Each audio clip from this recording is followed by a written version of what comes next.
aqui está a primeira queda. Eu falei com vocês 3 quedas que nós vamos conhecer aqui hoje, que é um perigo para a família. E aqui está a primeira queda, que é a primeira queda do homem, do ser humano, de um modo em geral. Gênesis, no capítulo 3, a partir do verso 1 em diante, relata a queda do homem. Foi quando o homem desobedece a Deus, e essa desobediência, ela traz um prejuízo gigantesco, não somente para Adão e para Eva, mas para a humanidade toda. Sendo que essa queda, ela é conhecida como o pecado original, ou o pecado adâmico. Então essa desobediência é a primeira queda que trouxe um prejuízo gigantesco para Adão, para Eva e para a humanidade toda. Porque aqui está dizendo assim, ó. Vamos voltar lá no verso de número 5. Volta lá. Olha o que a serpente disse para Eva. Porque Deus sabe que no dia em que dele comerdes, se abrirão os vossos olhos e sereis como Deus, sabendo o bem e o mal. Então, o que a serpente ela fez aqui? Como é que foi a estratégia aqui? A estratégia foi a seguinte: ó, Deus não quer que vocês comam desse fruto, porque Deus ele não quer que vocês sejam igual a Ele. Isso que Deus não quer. No versículo 4, volta um verso. A serpente diz: certamente não morrereis. Então Deus já havia falado que ia morrer. A serpente disse: certamente não morrereis. A estratégia de Satanás aqui nesses 2 textos, a primeira modificou a palavra de Deus. Então a primeira foi modificar. Deus está falando uma coisa, mas eu vou falar que não é desse jeito. Então ele foi lá e semeou uma dúvida no coração de Eva. Agora, joga para o verso 5. Porque Deus sabe que no dia em que dele comerdes, aí jogando Eva contra Deus e Deus contra Eva, na argumentação: se abrirão os vossos olhos, sereis como Deus, sabendo o bem e o mal. Versículo 6, pode projetar. E viu uma mulher que aquela árvore era boa para se comer, então a árvore ela era atrativa e agradável aos olhos, ela tinha um visual bonito, e árvore desejável para dar entendimento. Eu vou comer desse fruto, vou ficar com muita sabedoria. Tomou do seu fruto e comeu, e deu também ao seu marido, e ele comeu com ela. Agora joga no verso 7. Então foram abertos os olhos de ambos. O que significa esse negócio de abertos os olhos de ambos? Esse aberto os olhos de ambos, porque o ser humano ele tinha uma estrutura antes da queda, e ele passou a ter outra estrutura mental, física, depois da queda. Esse abrir os olhos, o próprio texto aqui já vai nos dar a entender. Olha lá, o versículo 7. E conheceram que estavam nus. Então, para eles estarem nus era algo natural. Não havia nenhuma malícia, não havia nenhuma impureza nessa nudez. Mas a partir dessa queda, a partir dessa desobediência, a partir do medo desse fruto, esse fruto trouxe essa reação na vida deles, e eles então perceberam que estavam nus e cozeram folhas de figueira e fizeram para si aventais. Quer dizer, começaram a ter vergonha. Então, o sentimento negativo que hoje nós temos sentimentos positivos e nós temos sentimentos negativos. Antes da queda eles não tinham isso. Eles não sabiam o que era tristeza, eles não sabiam o que era malícia, eles não sabiam o que era vergonha. Não havia toda essa carga de sentimentos negativos que hoje nós temos, não havia. Depois da queda, então, entrou esses sentimentos negativos, e aí, vamos no verso 8. e ouviram a voz do Senhor Deus. Então o Senhor Deus veio e falou. O que eles fizeram? Esconderam-se Adão e sua mulher da presença do Senhor Deus entre as árvores do jardim. Aí agora vem o quê? Medo. Eles não conheciam isso, mas agora passaram a conhecer. Vai para o verso 9. E chamou o Senhor Deus a Adão e disse-lhe: onde estás? Versículo 10. E ele disse: ouvi a tua voz soar no jardim e temi. Aí ó, vamos ver. Porque estava nu e escondi-me. Versículo 11. E Deus disse: quem te mostrou que estava nu? Comeste tu da árvore de que te ordenei que não comesse? Porque você sabia o efeito. Então disse Adão: a mulher que me deste por companheira, ela me deu a árvore e comi. Ah, que maldade. Vamos parar por aí. Ele, ao invés de assumir a culpa, ao invés de assumir a responsabilidade pelos seus atos, ele faz o que a maioria dos seres humanos faz em relação aos seus erros, que é transferir a responsabilidade para outro. O que ele faz aqui? Ele fala: a mulher que tu me deste, ele culpa a Deus e ele culpa a mulher. Ele é a vítima, ele é o coitadinho, ele não fez nada, ele não teve escolha, ele não teve decisão. Ele é a vítima, ele é o coitado. Quem é o culpado? O culpado é Deus, o culpado é a mulher, mas ele não. Então isso aqui é a característica do homem caído.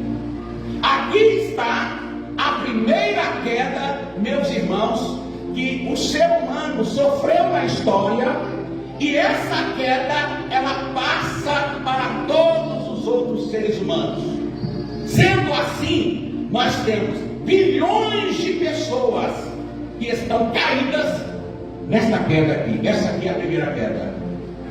Aí vem o Senhor Jesus.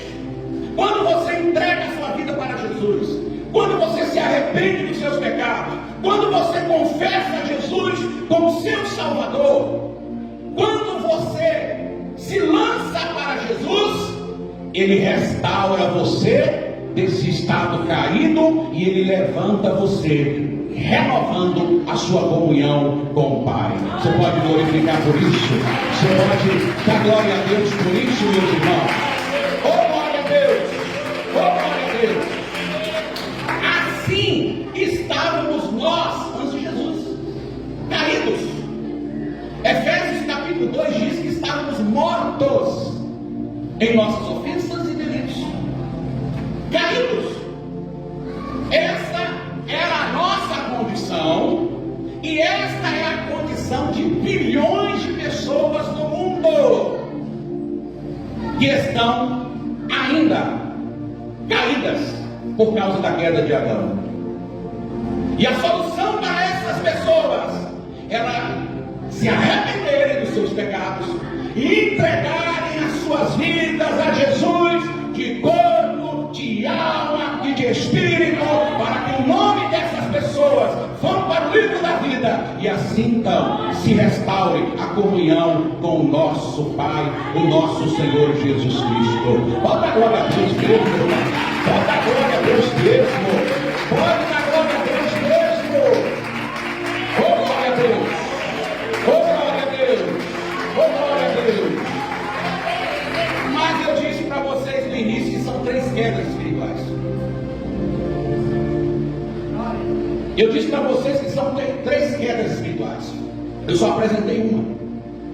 Só uma queda.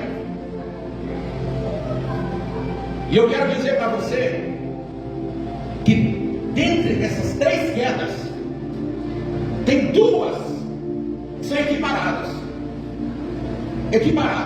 Por quê? Essa queda de Adão é o que vai levar muita gente para o inferno, porque eles não querem Jesus para ser salvo. Eles estão caídos, mortos espiritualmente, e eles não querem a vida para serem salvos. Lembre-se que não existe outro caminho de salvação a não ser Jesus Cristo.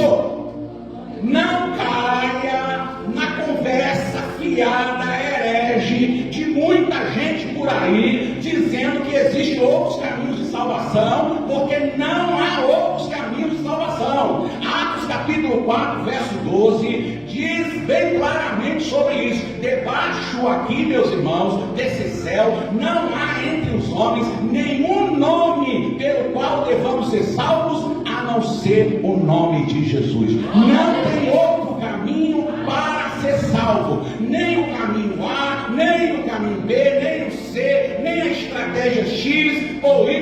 O caminho para ser salvo é o Senhor Jesus. Por isso o Evangelho ele tem que ser pregado no mundo todo. Por isso que tem gente lá na Coreia do Norte arriscando as suas vidas para falar desse nome que salva. Então você precisa entender isso. Não deixa o diabo te enganar nessa área, porque já tem muitos pregadores. Está cheio de pregadores dizendo que existem outros caminhos de salvação. E não tem. Isso é doutrina bíblica. Não existe. Só em Jesus há salvação. Oh, glória a Deus. Eu queria receber Jesus aqui como seu Salvador. Então você é um privilegiado, meu irmão. Será que você pode dar glória a Deus aqui e se alegrar na presença do Senhor? Oh, glória a Deus. Oh, glória a Deus. Agora nós vamos para a segunda queda. A pessoa aceitou a Jesus, recebeu Jesus como seu Salvador, como seu Senhor. Essa pessoa, ela foi perdoada. Essa pessoa, ela foi lavada. Essa pessoa, ela foi limpa dos seus pecados. E essa pessoa agora está na presença do Senhor. E essa pessoa agora está vivendo a sua vida humana aqui na terra. E ao mesmo tempo, essa pessoa está servindo a Deus. Então essa pessoa, ela tem as suas responsabilidades humanas, mas também essa pessoa é um servo ou uma serva de Deus. E nós estamos vivendo em um mundo que é um verdadeiro latão de lixo. As tentações, elas vêm à frente, à retaguarda, à direita, à esquerda. As tentações, elas vêm de todo lado. E aí está o servo ou a serva do Senhor caminhando aqui nesse mundo. Em dado momento, esse servo ou esta serva, ele não vigia. E ao não vigiar, ele cede à tentação. Porque a pressão da tentação, ela é contínua no mundo. Contínua. Porque o mundo, quando eu digo mundo, o sistema dos homens, é isso mesmo, é um latão de lixo. É uma notícia. Já contei para vocês aqui, e torno a contar a visão em sonhos que eu tive quando eu era novo na fé. Eu acredito que vocês vão lembrar daquela visão em sonhos que eu estava na rocha, em alto mar. Eu estava na rocha em alto mar, e eu olhava para frente, o mar era um mar de lama. Eu olhava para a direita, era um mar de lama. Eu olhava para lá, era um mar de lama. Eu olhava para trás, era um mar de lama. Era um mar. Eu estava no meio do mar, só que era um mar de lama. E havia uma rocha no meio desse mar. E eu estava ali naquela rocha. E eu estava em aflição, porque eu não queria cair naquele mar de lama. Quando de repente eu olhei, eu vi um amigo meu, do período do mundo, nadando naquela lama, e ele ria. Ele nadava de braçada e ria. Daqui a pouco ele nadava cachorrinho e ria. Daqui a pouco ele nadava de costa e ria, na lama. Enquanto ele estava nadando na lama e rindo, eu estava na rocha em aflição, não querendo cair lá. O que Deus ele quis mostrar para mim? O mundo, o sistema dos homens é um mar de lama. É sujeira, meus irmãos. E nós estamos aqui sendo atacados para sujar a nossa vida. Seguindo o raciocínio, esse irmão ou essa irmã, em dado momento, ele cede à tentação e ele cai. Ele cai em algum pecado. Aí pode ser qualquer pecado. Não importa, pode ser qualquer pecado. Vou dar um exemplo aqui que alguns vão considerar que é mais leve. Algum dia lá no seu trabalho, ou algum dia lá na sua casa, acontece um fato, e você perde o equilíbrio emocional, e você xinga palavras ali, e você fala coisas que não deveria falar, e você extraveja ali, ultrapassa os limites da ira, e ali você peca. Só que você não gosta de estar na prática do pecado. O que você faz? Você se arrepende, você pede perdão a Deus e você volta a caminhar. Isso que eu estou aqui explicando pode ser aplicado para, aqui eu estou falando sobre o pecado da ira descontrolada, mas pode ser aplicado para mentira, pode ser aplicado para o adultério, pode ser aplicado para a pornografia, pode ser aplicado para qualquer pecado. A pessoa pegou, caiu, naquele momento teve uma queda, só que ele não permaneceu prostrado. O que ele fez? Oh meu Deus, tem misericórdia. Ele se arrependeu, ele pede perdão e ele volta a caminhar com o Pai novamente. Essa queda, eu chamo ela de queda momentânea. Fala comigo, queda momentânea. Essa queda, esse tipo de queda, ele é um tipo de queda mais leve. A queda adâmica é uma queda que foi terrível. Essa queda momentânea que acontece depois que você vem para Jesus, e qualquer crente pode ter essa queda, pode, não no sentido de obrigação, mas no sentido de falta de cuidado, falta de vigilância, e acabar caindo. Isso pode acontecer. Essa queda momentânea, ela pode acontecer comigo, ela pode acontecer com você, ela pode acontecer com qualquer um.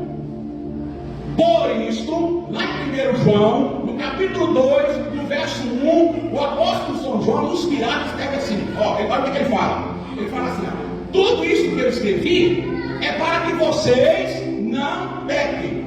O que ele escreveu? No capítulo 1. O que ele escreveu no capítulo 1 é para que não pequem.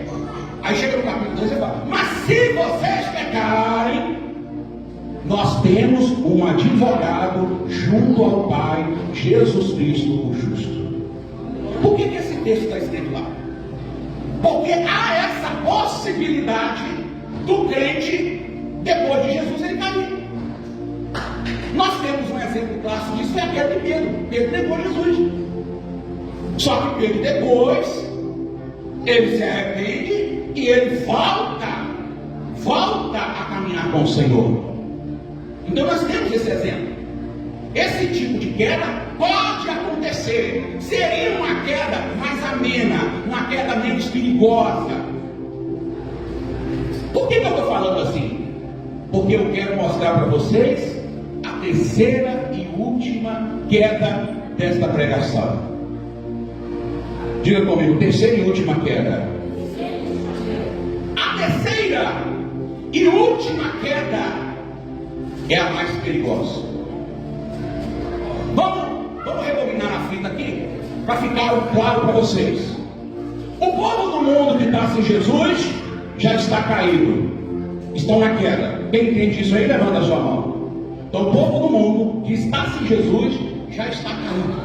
O povo do mundo que está sem Jesus está caído. Aqueles que entregaram as suas vidas para Jesus e estão andando na presença de Deus, esses a Bíblia chama e eles estão de pé. Esses que estão de pé podem sofrer uma queda momentânea, mas podem voltar de novo a caminhar com o Senhor. Mas essa terceira queda é a mais perigosa, porque o nome dessa queda é apostasia. Essa é a queda mais perigosa.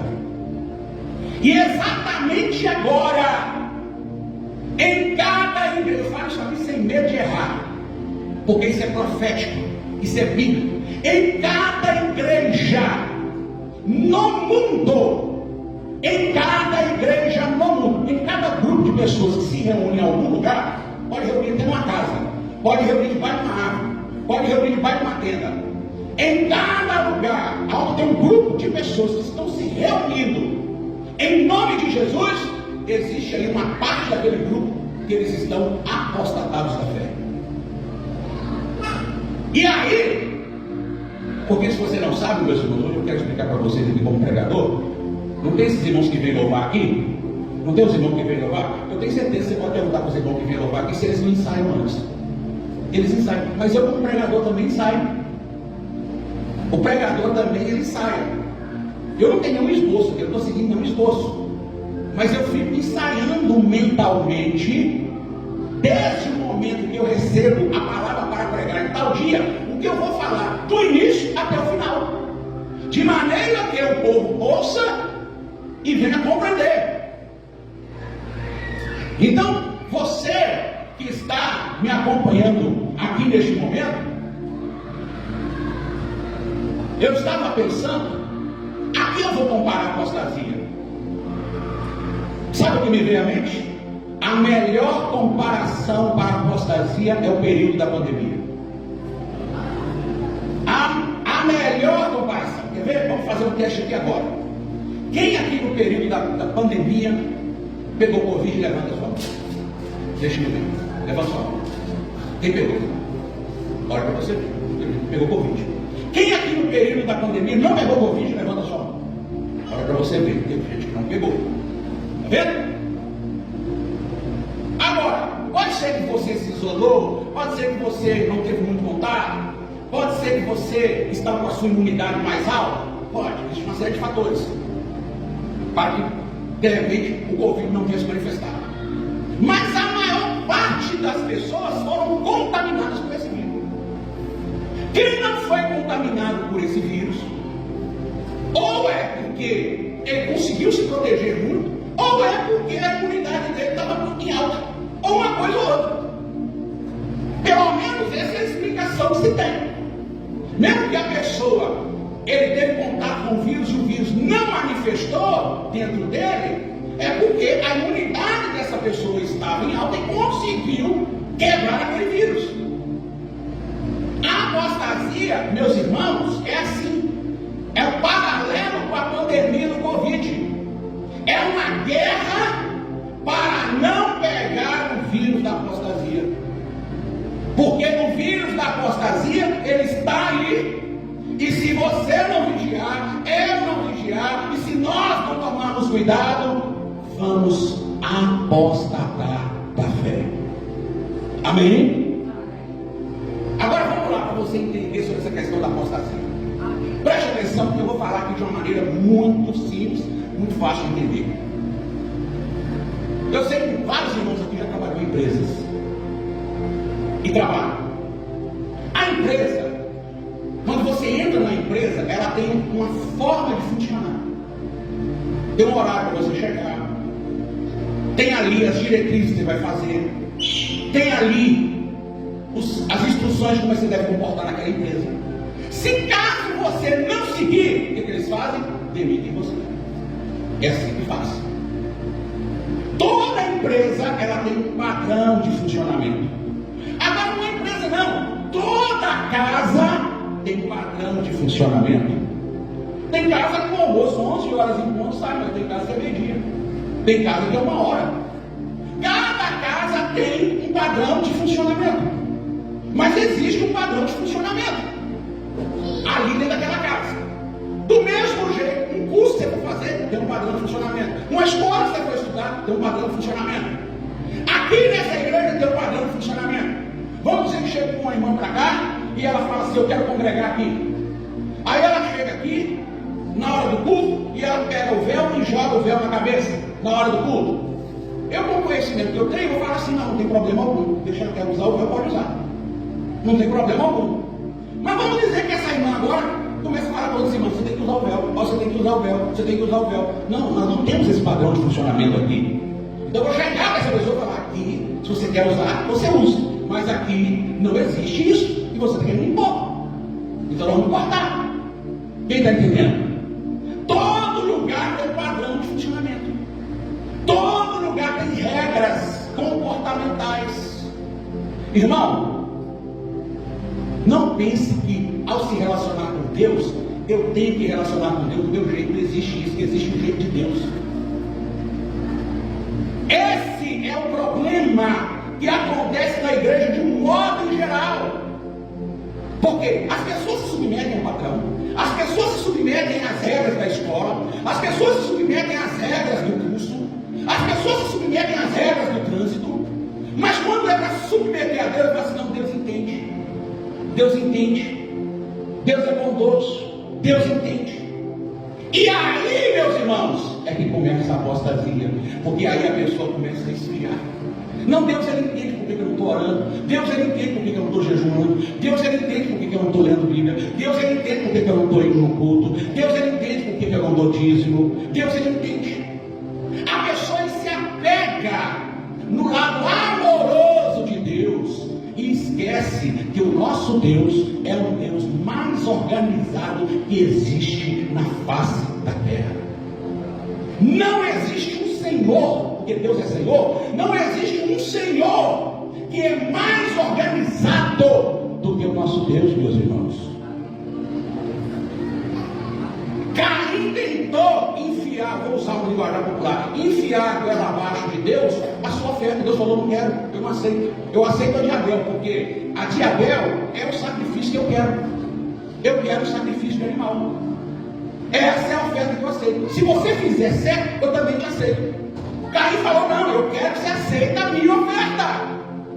Deus falou: olha, o pecado já está à porta, como é você dominar. Se você não obedecer, tu vai pecar. E foi o que aconteceu.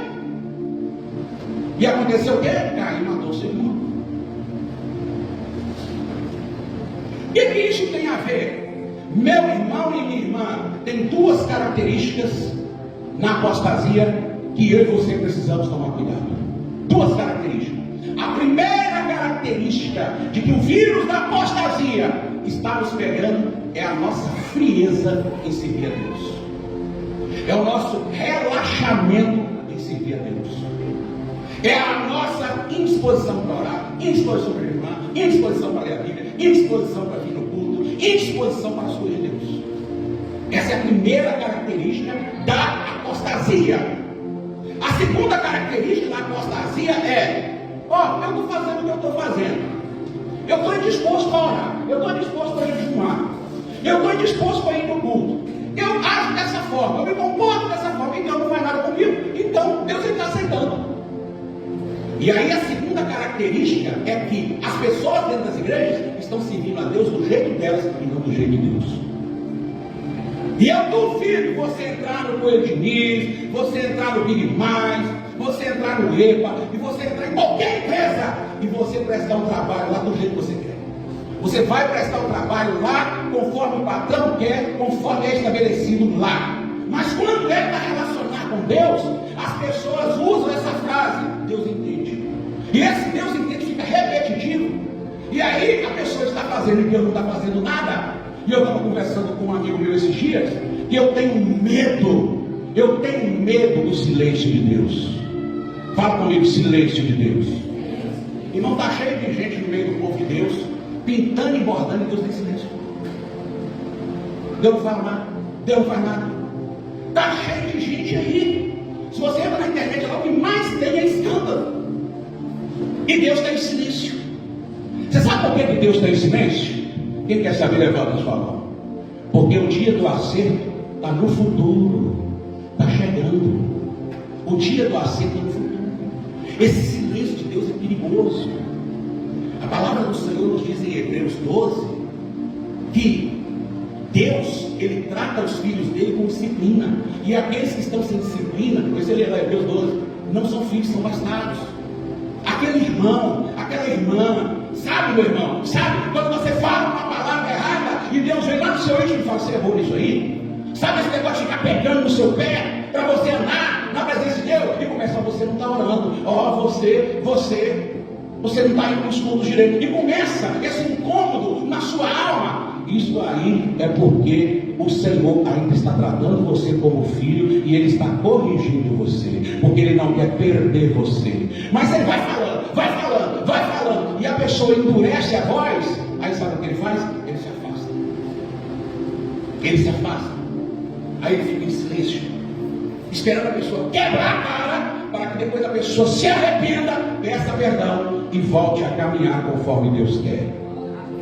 Eu quero deixar bem alto, bem claro para você, para quem está vendo, que não existe esse negócio: eu sirvo a Deus do meu jeito e ponto final. Não existe isso, nem para pastor, nem para obreiro, nem para membro, nem para novo na fé, nem para ninguém. A partir do momento que você vem se relacionar com Deus, existe uma forma que Deus Ele quer que você sirva a Ele. Existe uma maneira, existe uma forma de se comportar com esse Deus. Existe uma forma, uma maneira de se andar na presença de Deus. Por isso eu digo para você, meus irmãos e minhas irmãs, que nas igrejas do mundo todo tem muita gente apostatada da fé, porque ele quer servir a Deus do jeito dele. Ele quer servir a Deus da maneira dele. Então a primeira característica da apostasia é o esfriamento. Esfriamento. Fala comigo, esfriamento.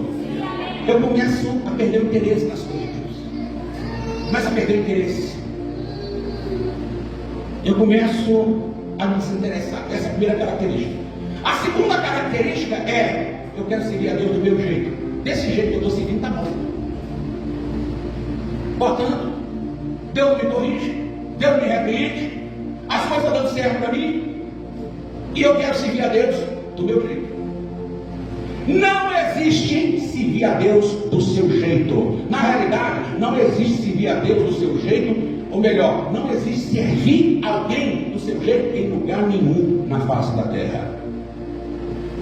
Quem está compreendendo, diga amém. Vou repetir, eu quero que vocês repitam bem alto. Fala comigo assim: não existe servir alguém do meu jeito em lugar nenhum na face da terra. Quando você pega o carro, moto, e você vai andar no trânsito, vai lá atrás, você anda do seu jeito. O sinal manda parar, você vai atravessa. A via pede 40, você coloca 100. É assim? Não existe, meus irmãos, em lugar nenhum. E muito menos na presença de Deus. Na presença de Deus existe um jeito, existe uma forma e uma maneira que Deus quer que você sirva a Ele. Deus quer que eu sirva, Deus quer que sirvamos a Ele. E é dessa maneira, dessa forma, desta maneira, daquele jeito. E aí nós temos isso na Bíblia Sagrada. É só você pegar o livro de Mateus, ler o livro de Mateus, Marcos, Lucas, João, ler o livro de Atos Apóstolos, como é que a igreja se comportava. Aí você vai lendo ali as cartas, ali você vai aprender a forma como é servir ao Deus Todo-Poderoso. Você pode dar glória a Deus e aplaudindo ao Senhor?